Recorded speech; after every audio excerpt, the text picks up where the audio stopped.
Sumainyo ang Panginoon. At sumaiyo rin. Ang mabuting balita ng Panginoon ayon kay San Mateo. Papuri sa iyo, Panginoon. Noong panahong iyon, lumapit kay Jesus ang asawa ni Zebedeo kasama ang kaniyang mga anak. May ibig siyang hilingin, kaya't lumuhod siya sa harapan ni Jesus. Ano ang ibig mo? Tanong ni Jesus. Sumagot siya, sana'y ipagkaloob ninyo sa dalawa kong anak na ito ang karapatan na makaupong katabi ninyo sa inyong kaharian, isa sa kanan at isa sa kaliwa. Hindi ninyo nalalaman ang inyong hinihingi. Sabi ni Jesus sa kanila, mababata ba ninyo ang hirap na babatahin ko? Opo, tugon nila. Sinabi ni Jesus, ang hirap na babatahin ko'y babatahin nga ninyo. Ngunit wala sa akin ang pagpapasya kung sino ang mauupo sa aking kanan at sa aking kaliwa. Ang mga luklukang sinasabi ninyo'y para sa mga pinaghandaan ng aking Ama. Nang marinig ito ng 10 alagad, nagalit sila sa magkapatid. Kaya't pinalapit sila ni Jesus at sinabi sa kanila, alam ninyo na ang mga pinuno ng hintil ay naghahari sa kanila at ang mga dinadakila ang siyang nasusunod. Ngunit hindi ganyan ang dapat umiral sa inyo. Sa halip, ang sinuman sa inyo na ibig maging dakila ay dapat maglingkod, at sinumang ibig maging pinuno ay dapat maging alipin ninyo. Tulad ng anak ng tao na naparito, hindi upang paglingkuran, kung hindi upang maglingkod at ialay ang kaniyang buhay upang matubos ang marami. Ang mabuting balita ng Panginoon. Pinupuri ka namin, Panginoong Hesukristo. Magsiupo muna tayong lahat. Magandang gabi po sa inyong lahat, mga kapatid kay Kristo. Sa lahat po ng ating mga taga-subaybay sa iba't ibang online platforms at sa lahat ng ating mga kadiboto sa iba't ibang panig ng Pilipinas at maging sa buong mundo kung saan tayo ay naaabot ngayon ng ating live streaming. Mapayapang gabi din po sa inyong lahat. Purihin at dakilain natin ang ating Panginoon, ang mahal na poong Jesus Nazareno. Mga kapatid kay Kristo at mga kadiboto, malugod po namin kayong tinatanggap sa Basilica Minor at Pambansang Dambana ni Jesus Nazareno. Sa ebanghelyo po natin sa araw na ito ay narinig natin ang kahilingan ng ina ni Santiago at Juan kay Jesus Nazareno.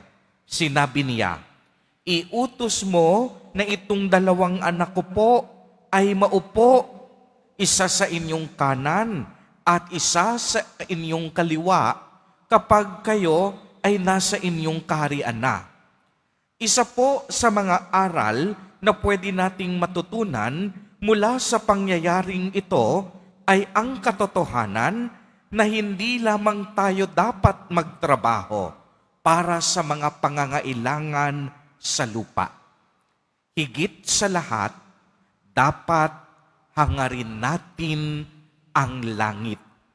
Tingnan nyo ang kahilingan ng ina, naway maupo po ang aking anak kapag kayo ay nasa kaharian na ninyo. Ang tinutukoy ng ina ay ang paghahangad sa langit. Kung mapapansin ninyo, matapos tanungin ng kanilang ina si Jesus, agad na sumagot si Jesus sa paraan ng isang katanungan din.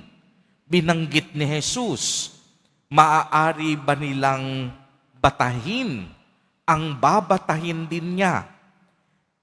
At ang sagot ng magkapatid, oo, kaya namin. At napakagandang pangitain. Ito ay pagpapakita ng kanilang pananampalataya at kahandaang malampasan ang anumang maaaram maging hamon sa kanilang ambisyon para sa langit.